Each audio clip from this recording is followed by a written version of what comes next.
always have something to say about your appearance. And sometimes, they cancel you because you're not fit on what they call standard of beauty. I am here standing, giving a message to the world that instead of focusing on superficial things, let us focus on the things that really matters.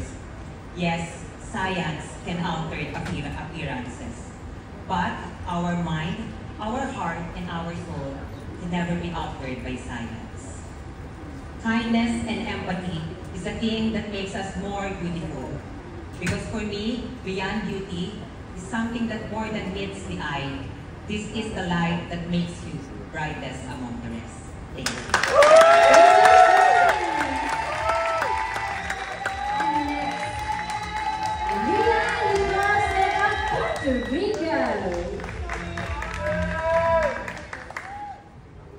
As an HIV positive Afro-Caribbean transgender woman, I know where you don't have opportunities. And I'm here